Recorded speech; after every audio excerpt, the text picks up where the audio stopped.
Hello everyone, I hope you all are doing well. So as you guys know, हम diet and nutrition का जो course content है वो cover कर रहे हैं एंड प्रीवियस सेशंस में मैंने बहुत सारे टॉपिक्स हैं जो कवर कर दिए हैं। और जो आज का हमारा टॉपिक है वो आप देख ही रहे होगे, energy. So what is energy? First of all हमें ये पता होना चाहिए कि एनर्जी क्या है, right? So energy is the capacity to do work. जो भी हम खाना खा रहे हैं उसका काम क्या है? हमारी बॉडी के अंदर जाके हमें एनर्जी देना, ताकि हम अपने जो भी काम है वो कर सकें और हमारा जो ऑर्गन एंड ऑर्गन सिस्टम है वो अच्छे से फंक्शन हो सकें, right? And in this case if I write the energy, it is the capacity to do work. And definitely जो एनर्जी है वो हमें खाने से ही मिल रही है। एनर्जी की यूनिट्स हैं joules, kilo joules, kilo calories and calories. तो ये मैंने लिखा, यहाँ पर आई हैव रिटन कि 1 कैलोरी का रिलेशन जो है किलो जाउल के साथ क्या है? 1 kilo calorie is equal to 4.184 kilo joules and 1000 kilo calories is equal to 4184 kilo joules and 1 kilo joule और किलो कैलोरीज का relation. And similarly 1 kilo calorie and calories का relation, 1 kilo calorie is equal to 1000 calories. So अगर 1 kilo calorie को define करना हो हमने, so 1 kilo calorie is defined as the heat required to change the temperature of 1 kilogram of water bye 1 degree Celsius. Means 1 degree Celsius जब temperature change हो जाता है heating से, उस टाइम पर जो एनर्जी है that is the 1 kilo calorie. Now अगर एनर्जी की मेजरमेंट देखें हम, तो एनर्जी की मेजरमेंट के लिए 2 इंस्ट्रूमेंट्स हैं, 2 इंस्ट्रूमेंट्स हैं जिनकी हेल्प से एनर्जी जो है मेजर हो रही है। That is the calorimetry and it is 2 type, direct calorimetry and indirect calorimetry.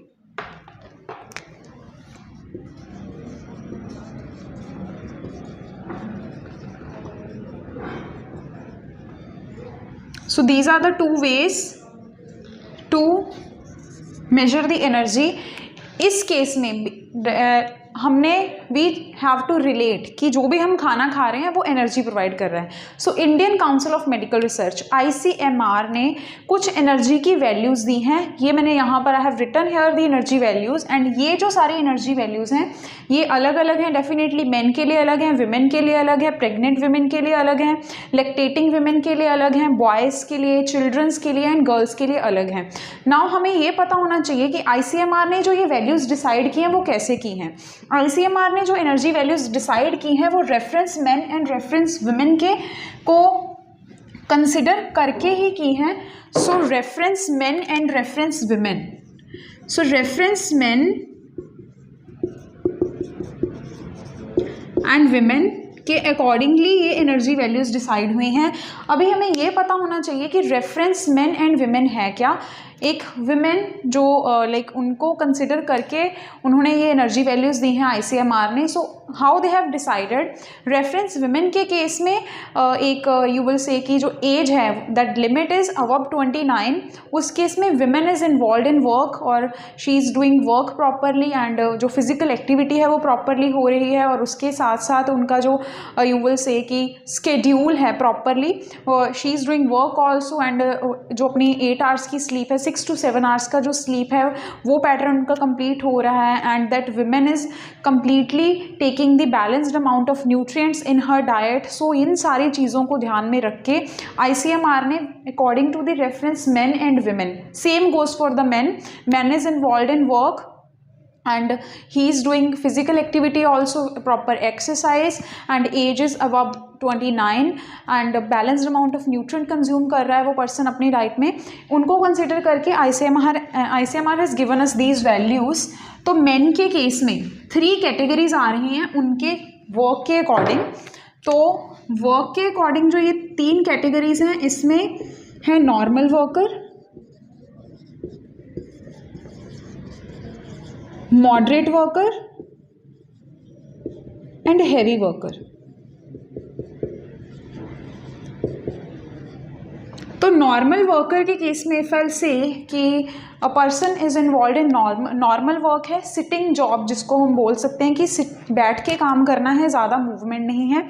On the other hand moderate के केस में इफ आई से कि बहुत ज़्यादा हेक्टिक वर्क स्केड्यूल भी नहीं है बट येस नॉर्मल से थोड़ा सा ज़्यादा है. एंड हैवी वर्कर के केस में हैवी लोड उठाना, जैसे labour work do comes in the heavy worker. Same goes for the women, normal worker, moderate worker and heavy worker. So on that basis 3 ranges हैं, 3 values हैं हमारे पास energy की, right. So man के case में ये जो value है it is approximately between 2300 to 2400 for the normal worker and similarly from 2700 to 2800 for the moderate worker and from 3700 to 3800 for the heavy worker. तो ये 3 कैटेगरीज के according energy values different होगी. इस case में you can see कि जो ये value है बहुत ज़्यादा है बिकॉज उनका जो वर्कलोड है वो भी ज़्यादा है, राइट.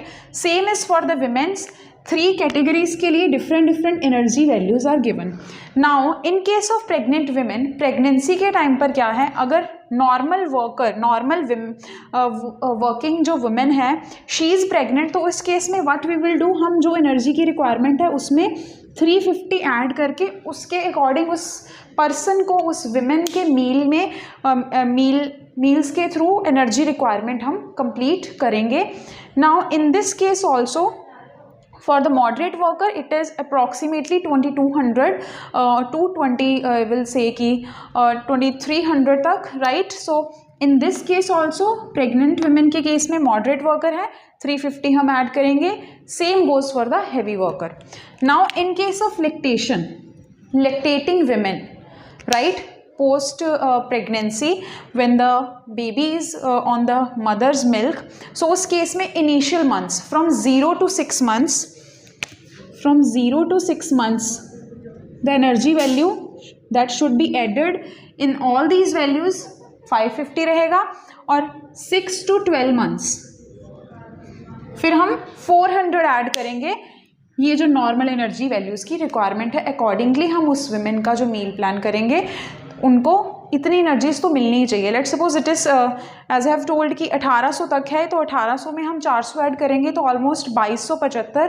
सो 2275 जो कैलोरीज है उतनी हम उनके मील में उनको प्रोवाइड करेंगे. Next is the children. तो चिल्ड्रंस के केस में भी डिफरेंट एज ग्रुप्स हैं, राइट.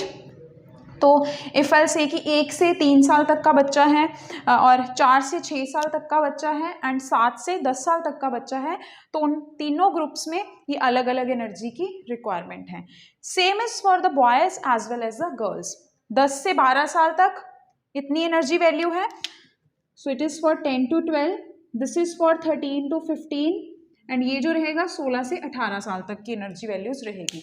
जैसे एज ग्रो हो रही है उसके अकॉर्डिंग जो एनर्जी की रिक्वायरमेंट है वो इंक्रीज हो रही है. सो ये जो एनर्जी वैल्यूज़ हैं ये स्टैंडर्डाइज्ड वैल्यूज़ ये गिवन है. So in this case F L से कि गर्ल्स के केस में ऑलमोस्ट 2300, 2330. सो ये एनर्जी वैल्यूज़ हैं जो ICMR हैज़ डिसाइडेड. और एक पर्सन को whether it is main, women, pregnant women, lactating women, उनके लिए मिनिमम एनर्जी की रिक्वायरमेंट इतनी तो होनी चाहिए टू डू देयर फंक्शन. अपना जो बॉडी के अंदर जो मेटाबॉलिज्म चल रहा है, सारे ऑर्गन्स की फंक्शनिंग चल रही है, उसको अच्छे से करवाने के लिए energy values, energy requirement is very important.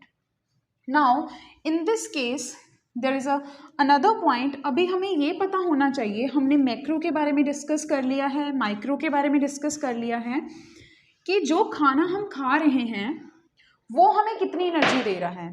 Carbohydrates, right. In the previous sessions मैंने मैक्रो न्यूट्रिएंट्स के बारे में हमारा एक सेशन हो चुका है ऑलरेडी. अगर आप में से किसी ने भी वो सेशन अभी तक नहीं देखा है then firstly watch that part, because अगर आप प्रीवियस सेशंस अच्छे से समझोगे तभी आपको नेक्स्ट सेशन समझ लगेंगे. अदरवाइज आपको, अगर आपने एक भी सेशन मिस कर दिया तो आपको लिंक करना डिफिकल्ट हो जाएगा टॉपिक्स को.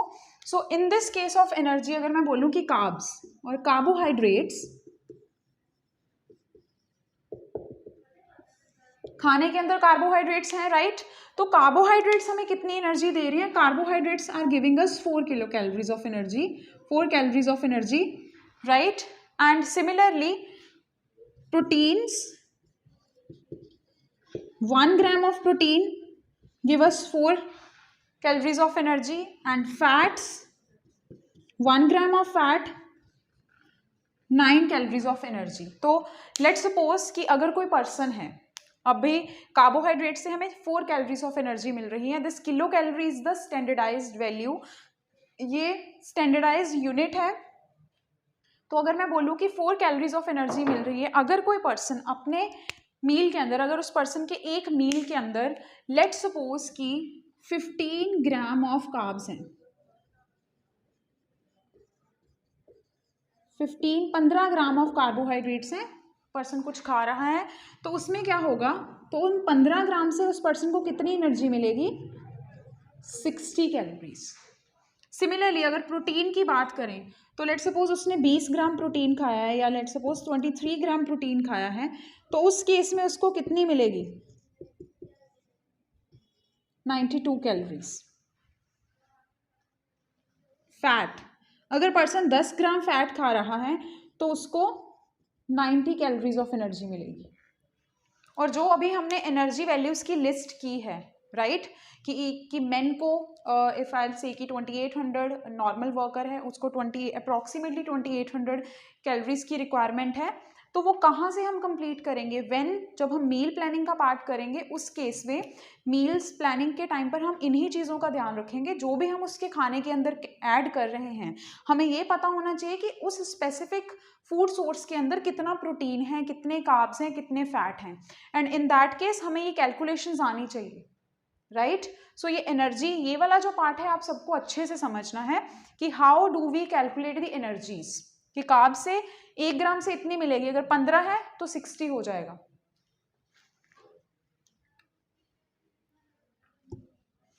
आई होप आपको ये पार्ट अच्छे से समझ लग रहा है, and this part is very very important for the energy calculation. Meal planning में हम इसी पे फोकस करेंगे, एनर्जी रिक्वायरमेंट आपको पता होनी चाहिए।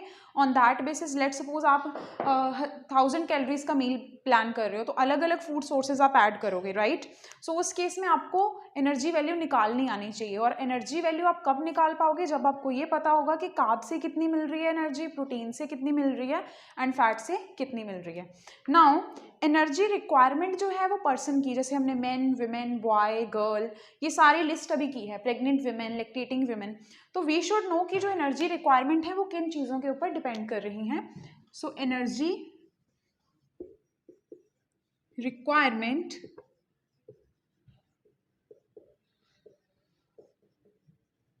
Depends on number 1 age of the person, work of the person, लेकिन व्हाट काइंड ऑफ वर्क जो पर्सन है इन्वॉल्व है। अगर कोई नॉर्मल वर्क कर रहा है मीन्स उसकी बॉडी की इतनी ज़्यादा एक्टिविटी नहीं है, या फिर इफ सिंपली एल से कि सिटिंग, बैठ के काम करने, ऑफिस वर्क है जिसमें उसने सिर्फ बैठ के काम करना है, इन दैट केस डेफिनेटली एनर्जी की रिक्वायरमेंट अलग होगी। ऑन द अदर हैंड अगर कोई लेबर वर्क कर रहा है तो उसकी बॉडी के ऊपर ज़्यादा लोड पड़ रहा है, तो वो हैवी वर्कर की कैटेगरी में आते हैं लोग, तो उन केसेस में एनर्जी की जो रिक्वायरमेंट है वो बिल्कुल अलग होगी। वर्क और activity,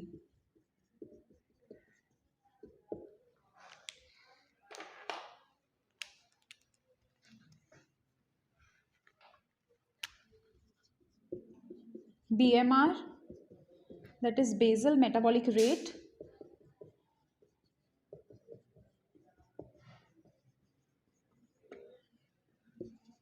climate, energy requirement climate के ऊपर बहुत डिपेंड करता है कि कैसा क्लाइमेट है। जैसे इफ आई से सिंपल कि गर्मी है तो गर्मी में प्यास ज़्यादा लगती है, राइट, बिकॉज बॉडी के अंदर यू विल से कि वाटर की जो रिक्वायरमेंट है वो ऑटोमेटिकली इंक्रीज होनी शुरू हो जाती है, बिकॉज वाटर लॉस बहुत होता है। तो obviously according to that climatic conditions decide कि हमें भूख कैसे लगती है, कितनी लगेगी, ऑन दैट बेसिस ही हमारी एनर्जी रिक्वायरमेंट होगी। अगर मैं किसी पर्सन की एग्जांपल लूँ, लेट्स सपोज ही और she is doing work in very harsh climatic conditions, की बहुत गर्मी में वो काम कर रहे हैं, on the other hand a person जो है एक इन समर्स ओनली, गर्मियों में ही the person is sitting inside the room, तो एनर्जी की जो रिक्वायरमेंट है उस पर्सन के लिए ऑब्वियसली ज़्यादा होगी जो उस गर्मी में काम कर रहा है as compare to the person जो अपने रूम में अलग से बैठा हुआ है या फिर रूम में बैठा है, रिलैक्स बैठा है, कोई काम नहीं कर रहा है या बहुत ही नॉर्मल वर्क कर रहा है। तो दोनों के केसेस में एनर्जी वैल्यूज डिफरेंट हैं। एंड फिजियोलॉजिकल एक्शंस मीन्स उस पर्सन के इंटरनल सिस्टम की फंक्शनिंग कैसे चल रही है, जैसे ह्यूमन फिजियोलॉजी के बारे में हमने डिस्कस किया था इन डिटेल। तो physiological, sorry not actions, it is condition, physiological condition, अगर कोई पर्सन बीमार है या फिर पर्सन अगेन कि उसके इंटरनल सिस्टम में अगर कोई प्रॉब्लम है देन वो भी उसकी एनर्जी रिक्वायरमेंट के ऊपर इफेक्ट डालती है चीज़, कि अगर उसका लेट सपोज की सिस्टम, डाइजेस्टिव सिस्टम की बात करते हैं, उसको कोई प्रॉब्लम है डाइजेस्टिव सिस्टम के related, then obviously in that case energy requirement जो है वो अलग होगी as compare to the person जिसको कोई प्रॉब्लम नहीं है, right.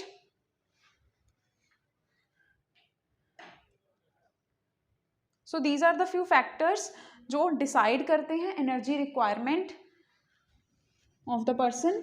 After this there is another term that is BMR, that is basal metabolic rate.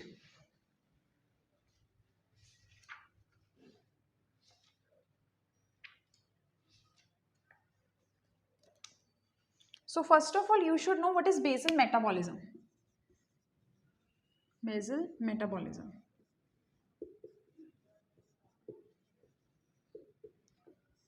तो बेसल मेटाबॉलिज्म क्या है? ये ह्यूमन बॉडी की मेटाबॉलिकल कंडीशन ही है when the body is completely at rest, but internal system के function तो rest के टाइम पर भी चल रहे हैं। So that is what the basal metabolism means. Metabolical activities, चाहे वो सर्कुलेटरी सिस्टम का फंक्शन है, चाहे एक्सक्रीटरी सिस्टम का फंक्शन है, चाहे डाइजेस्टिव सिस्टम के अंदर कोई प्रोसेस चल रही है, सारे जो भी हमारे इंटरनल सिस्टम्स के फंक्शन हैं वो तब भी चल रहे हैं जब ह्यूमन बॉडी रेस्ट में है।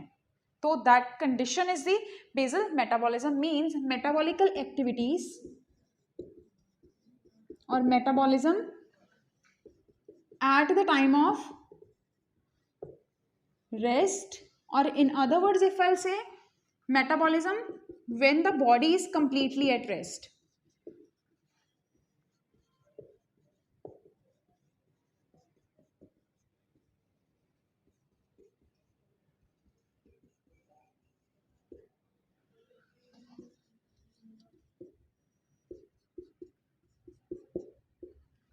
Metabolism when body is completely at rest.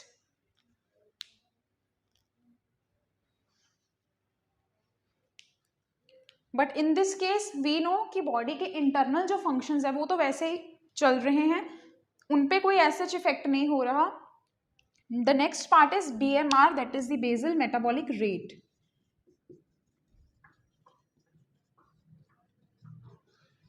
So basal metabolic rate or the BMR is basically the energy requirement during this condition. So it is the energy required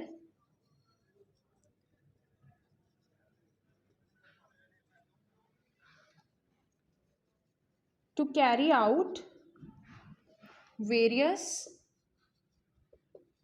involuntary actions, because ये जो सारे actions हो रहे हैं system की functioning, कोई भी system जितने भी अभी तक हमने डिस्कस किए हैं, एंड ह्यूमन फिजियोलॉजी के पार्ट में वही रीज़न था कि हमने सिस्टम डिस्कस किए हैं ताकि आपको ये सारे पार्ट्स अच्छे से समझ लगे। हर सिस्टम को एनर्जी की रिक्वायरमेंट है और वो एनर्जी फूड से मिल रही है। और BMR बेसल मेटाबॉलिक रेट में क्या है? It is the energy required to carry out various involuntary actions inside the body. So BMR is the energy requirement, and to measure the BMR also, like the energy, two methods are direct calorimetry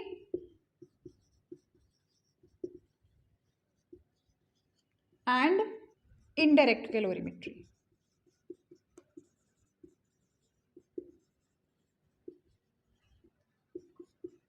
because it is the energy requirement only जो food से मिल रही है।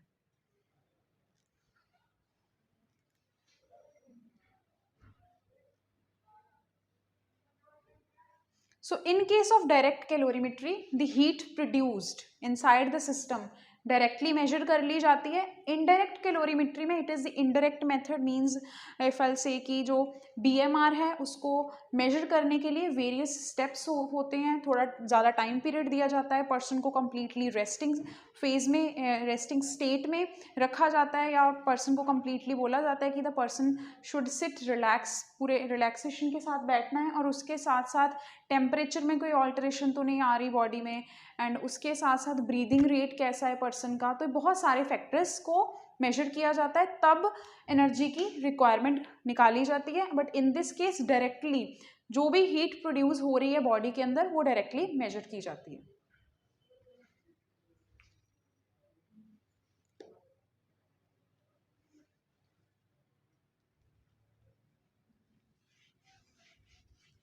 Like energy,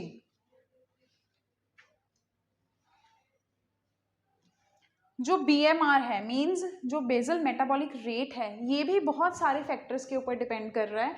इसमें से कुछ factors तो same जो है एनर्जी वाले ही फैक्टर्स हैं, like age and if I say the sex of the person, the activity in which the person is involved. तो factors affecting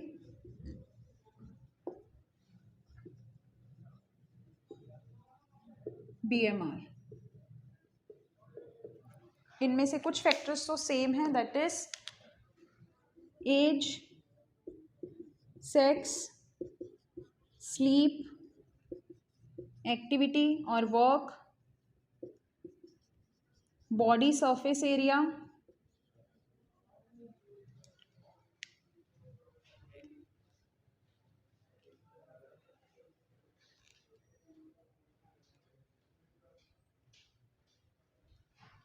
disease condition means the physiological state of the person,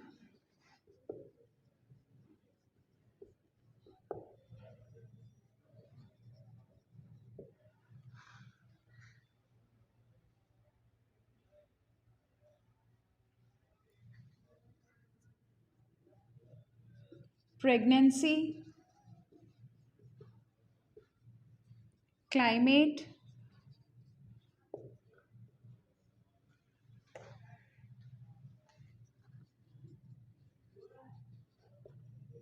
mental health,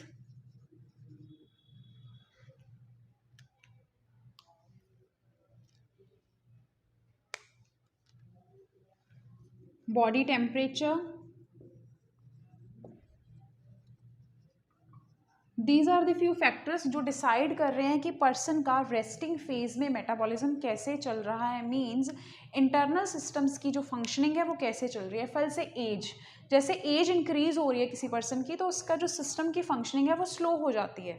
similarly फल से man and women, तो man के case में energy की requirement ज़्यादा है, चाहे person is in the resting phase चाहे वो वर्क कर रहा है. तो अकॉर्डिंगली अगर एनर्जी की रिक्वायरमेंट ज़्यादा है, इट मीन्स जो सिस्टम्स, इंटरनल सिस्टम्स की फंक्शनिंग है वो भी उसके अकॉर्डिंग ही चलेगी. Sleep is the main deciding factor among all these, because अगर कोई पर्सन प्रॉपरली रेस्ट नहीं ले रहा, सो इन दैट केस जो इंटरनल सिस्टम्स की एक्टिविटीज़ हैं वो डेफिनेटली डिस्टर्ब्ड हो जाती हैं.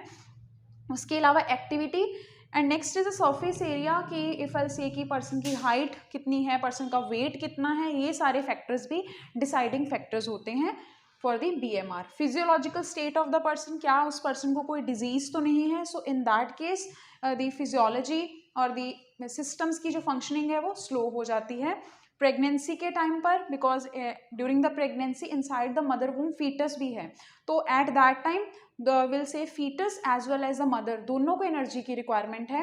तो in this case if the mother is in the resting state, तो उस केस में जो BMR है, सिस्टम्स की फंक्शनिंग यूजुअली फास्ट होती है, तो BMR जो है वो रिक्वायरमेंट एनर्जी की ज़्यादा होगी. Climate, mental health means person, जैसे हमने किया था कि मेंटली वेलबींग है, राइट, कि उसको कोई इफ आई से कि social wellbeing, mental wellbeing and the physiological wellbeing, ये तीनों कंडीशंस जो हैं उस पर्सन की सही हैं.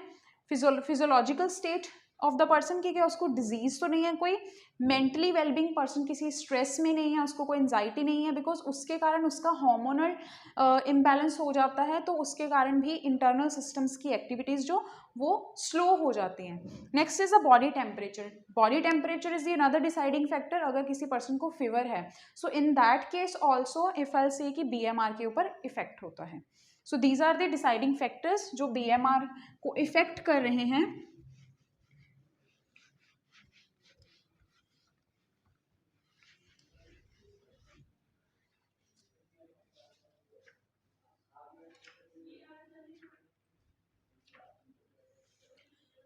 There is one more term, that is BMI. Most of you must have heard it. BMI is the body mass index. So body mass index is the deciding factor कि क्या person जो है वो healthy है, person obese तो नहीं है, person overweight तो नहीं है, पर्सन अंडरवेट तो नहीं है. सो BMI की अगर मेजरमेंट करनी है, so how we will measure the BMI of any person. It is the weight in kg over height square in centimeters.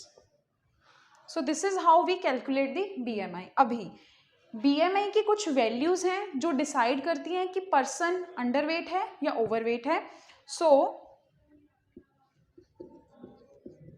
Below 18.5 person जो है वो अंडरवेट होगा.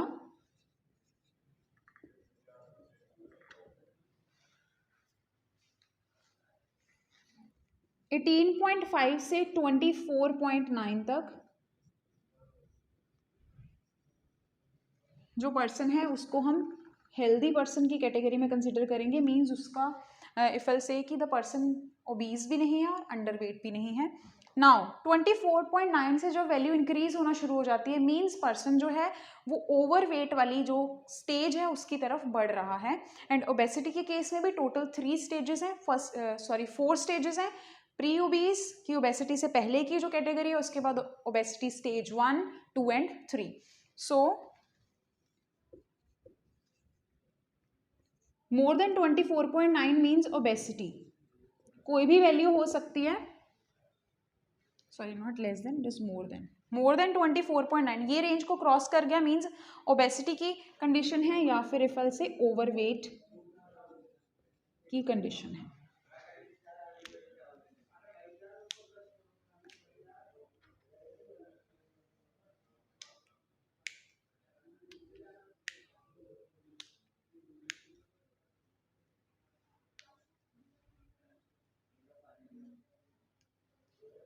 नेक्स्ट इसके बाद अगर इफ आई से 25 से 29.9 then it is the obese stage 1 and 20 और 30 to 34.5 it is obese stage 2 and more than 34.5 is the obesity की जो स्टेज है वो 3rd है. And in this case better if you will write 23 because after this more than 24.9 जो है obesity की condition है. सो ये कुछ वैल्यूज़ हैं जो हमें पता होनी चाहिए, जो आपको पता होनी चाहिए, because in future when you will plan the meal for the person, जो और जब आप एनर्जी रिक्वायरमेंट्स चेक करोगे किसी पर्सन की, तो उसके लिए आपको BMI उस पर्सन का कैलकुलेट करना पड़ेगा. Only then you will decide कि उस पर्सन की क्या एनर्जी रिक्वायरमेंट होनी चाहिए. Right? There is one more term, that is RQ, that is respiratory quotient.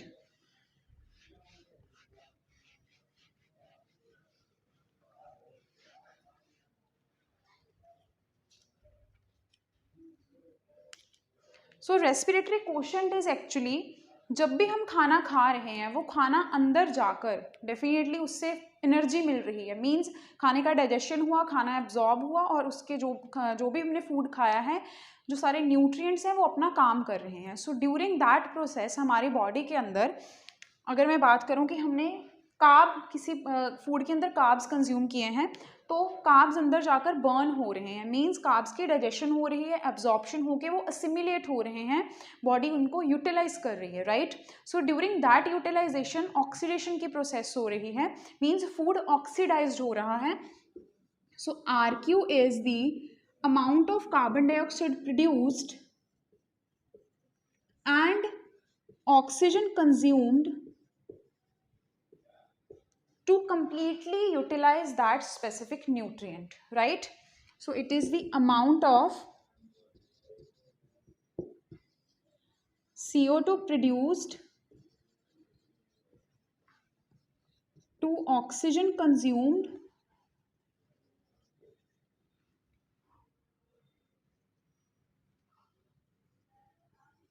on oxidation of during oxidation of 1 gram of any nutrient. That nutrient would be carb, protein or fat. Now हमें ये पता होना चाहिए कि carbs, proteins और fat का RQ value क्या है. So RQ value for carbs और carbohydrates is 1. Means carbohydrates completely oxidize हो जाते हैं और वैल्यू है 1. And RQ value for proteins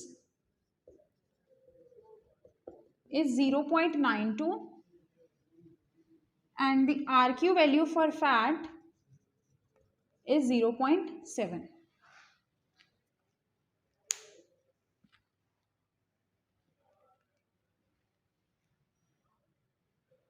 So this is what you should know about the RQ, that is respiratory quotient, कि खाना हमारे अंदर जाके यूटिलाइजेशन के टाइम ऑक्सीडाइज हो रहा है तभी वहाँ से एनर्जी मिल रही है हमें, राइट.